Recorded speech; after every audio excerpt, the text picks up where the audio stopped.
Merhaba değerli ikizler, yükselen burcu, ay burcu ikizler olan dostlar. Temmuz ayı burç yorumlarınıza hoş geldiniz. Evet, 2023 yılının ortasına geldiğimiz bu ayda bizim için kadersel döngülerin çalışacağı bir zaman dilimi hayata geçiyor. 18 yıllık periyotları çalıştıran ve aynı zamanda 18 aylık zaman süreçlerinde düğümler, kuzey ve güney düğümün burç değiştirdiği bir aydayız. 17 Temmuz günü kuzey ve güney düğüm dediğimiz gökyüzündeki varsayılan bu iki nokta Koç ve Terazi aksına geçerek bizim hayatımızda kadersel dediğimiz bir takım yenilikleri, yeni bir evreyi başlatacak, çalıştıracak. Peki bu ikizler burcu için çok birebir hayatını yakından ilgilendiren bir şekilde mi çalışacak? Hayır. Aslına bakarsanız size fayda ssağlayacak. Sizin gelişiminizi, hayattaki misyonunuzu, sosyal ilişkilerinizi, özellikle çünkü sosyal çevrenizi bu alanda etkileyecek, olumlu gelişmeleri hayatınıza taşıyacak güzel bir evre başlayacak. Şimdi bu burçların yani Koç ve Terazi aksındaki bu hem 18 yıllık ve aynı zamanda 18 ayda bir değişen Boğa Akrep'ten şu anda geçiyor Koç ve Terazi'ye. En yakın yıllarda tabii tutulmalar da bu aksta gerçekleştiği için bu tutulmalar ve bu evre en yakın tarihleri size vereceğim. Mesela 1934, 1952, 1970, 1988 ve en yakında 2006 yıllarında bu akslara geçmiş ve tabii doğal olarak tutulmalar da bu akslarda meydana geldi. Yani hayatınızda şu an doğduğunuz tarih tabii ki burada mevcut bu burçlarda yerleşiminiz yani Koç ve Terazi burcunda özel gezegenlerinizin olması tabii ki buraları daha güçlü etkileyecektir. Sosyal hayatınız, popülerliğiniz, sanata bakışınız, sağlıkla ilgili konularda sınandıysanız buralarda artık rahatlama söz konusu olacak geçtiğimiz 2 yıldan beri. İş hayatı ile ilgili bir takım sıkıntılar, değişimler yaşadıysanız bunlarla da aslında artık sınanmaktan kurtulduğunuz bir zaman süreci olacak. Sizi burada sadece Satürn, balık burcundaki Satürn zaman zaman sınamaya devam edecek. O da 2025'e kadar devam ediyor. Bu da tabii ki hem doğum yılınıza ve derecesel olarak da yakın hani güneşe yakın olduğu tarihlerde zaman dilimlerinde daha çok etkili olur. Şimdi evet Temmuz ayına baktığımızda Temmuz ayında öncelikle hemen 3 Temmuz'da Oğlak Burcu'nda bir dolunayla başlıyoruz Temmuz ayına ve baktığımız zaman dolunay sizin finansal göstergelerinizde yani burada işte bir takım paylaşılan kaynaklar dediğimiz işte bu ne olur banka hesapları, krediler, borçlar, sigorta, vergi, emeklilik, eş, ortaklı işler gibi bu alandaki mevduatlar gündemde olacaktır. Ve bunu hemen takip eden 17 Temmuz'a kadar olan süreçte de bu aksınız çalışıyor. Yani aslında Temmuz ayı boyunca sizin için para çok ön planda olacak. Bir takım değişimler, gelirlerin artması, orada yeni düzenlemeler gibi süreci çalıştıracak. Ne zamana kadar? 10 Temmuz'da bizim motivasyon gezegenimiz, enerji gezegenimiz Mars'ın Başak Burcu'na geçmesiyle işte burada bir değişim söz konusu olacak. Yani enerjisel anlamda bir değişim. Çünkü Mars Başak'a geçiyor. 4. evinize Satürn'le karşıtlık yapacak biraz. Konu biraz ailevi olaylara dönebilir. Yani daha çok hani aklınız, fikriniz işte yakın çevrenizde, parada, finansla ilgili konularda olurken ama sizin asıl enerji harcadığınız yer eviniz olacaktır. İşte orada yenilikler, değişimler, aile bireyleri, belki sağlıkla ilgili konular yani motivasyonunuz bu. Hemen 11 Temmuz'da Merkür Aslan Burcu'na geçiyor. Ve 3. eviniz o kadar yoğun ki zaten Aslan Burcu'nda işte Mars, Venüs, Merkür buraya geçecek.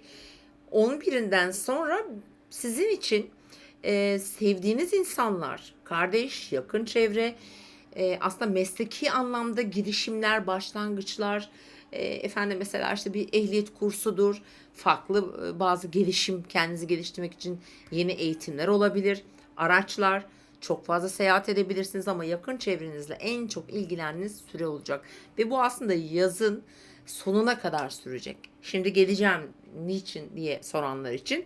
Evet, 17'sine geldiğimizde, ayın 17'sinde şimdi Yengeç burcunun 25 derecesinde bir yeni ay doğuyor. İşte ikizler için ve yükselen burcu ikizler için, eğer benim krediye, işte benim bir paraya veya benim maaşımda bir artışa veya bir statü değişimine diyelim ki ihtiyacım var ya da böyle beklentim var diyorsanız, işte 17'sinden itibaren bu yeni ay ile birlikte gelir düzeyinizde bir yenilik, bir harcama da olabilir, burada bir gider de olabilir ama bir yani nasıl diyelim, artış da söz konusu olabilir.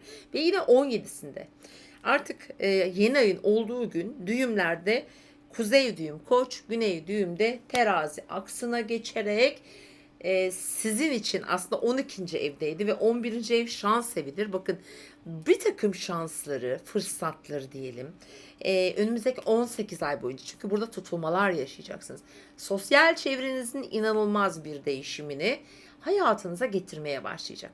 Sosyal çevre, ilişkiler, çocuklar, hayatta böyle inançlarımız, işte umutlarımız, fırsatlar beklediğimiz alanlar vardır. Bir takım güçlü insanların desteği diyebiliriz buna. Yanınıza çok güçlü ekip arkadaşları, işle ilgili bağdaştırırsanız eğer, yeni projeler gibi alanlarda gerçekten güzel bir süreci başlatacak. Devam ettiğimizde yine Temmuz ayı gerçekten çok güçlü dinamikler var.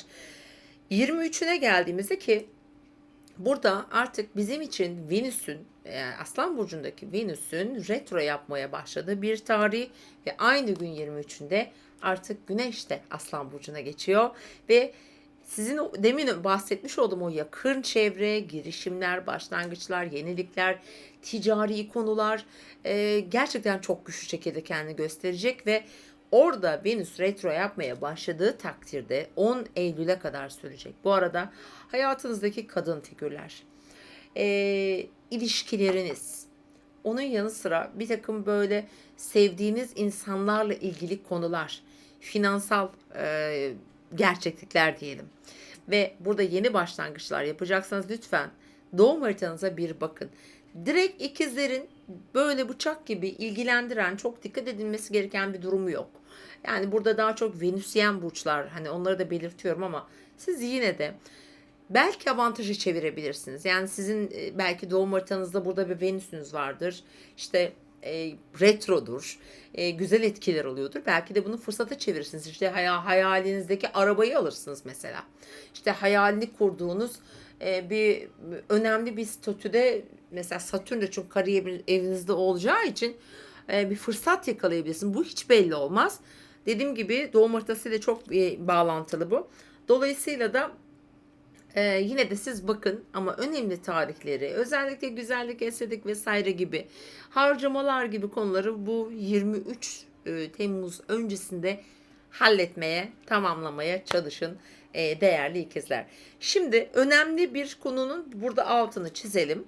Merkür sizin yönetici gezegeninizi 11 Temmuz'a kadar Yengeç burcunda, parayla ilgili konuları, bakın finansal konularınızı eğer halletmeniz gerekiyorsa, bir konuşma metni hazırlamak, bir rapor sunmak, bir sunum yapmak, finansal konularda destek beklemek veya buna benzer şeyleri bu tarihe kadar gerçekleştirebilirseniz, çünkü Satürn de desteğini alacak burada Merkür, bence çok başarılı olabilir. 11'inden itibaren çünkü artık sizin o yönetici gezegeniniz Merkür Aslan'a geçecek. Sizin düşünce ve bakış açınız aslında artık biraz paradan biraz şeye kayıyor, aşağılara doğru kayıyor. Biraz daha çok zeka gerektiren işlere, finansal göstergelerin somut sonuçlarına gitme. İşte yatırım yaparsın. Bir kendine bir yatırım yaparsın. Kişisel gelişimin için mesela bir gelişme gösterebilirsin. Bu alanlara kayacaktır. Ve tabii burada Merkür sizin için aile de demek olduğu için aile içindeki konuları, kişileri de yakın çevrenizle birlikte böyle götürmeye çalışacağınız bir süreç olacak değerli ikizler. Umarım güzel bir ay geçirirsiniz siz de. Hepimizin temennisi bu. Temmuz ayı gerçekten çok enteresan, zorlayıcı olacak dönem dönem özellikle. ve kadersel gelişmeleri getirecek ve bu kadersel gelişmelerin aslında ilkini de Ekim ayında getirecek. Bunu da bu yayında size söylemiş olayım. Çünkü Terazi burcunda bir tutulma yaşayacağız ve ikizler için güzel bir süreci başlatacağını söyleyebilirim. Kendinize iyi bakın. Mutlu bir ay diliyorum. Hoşça kalın.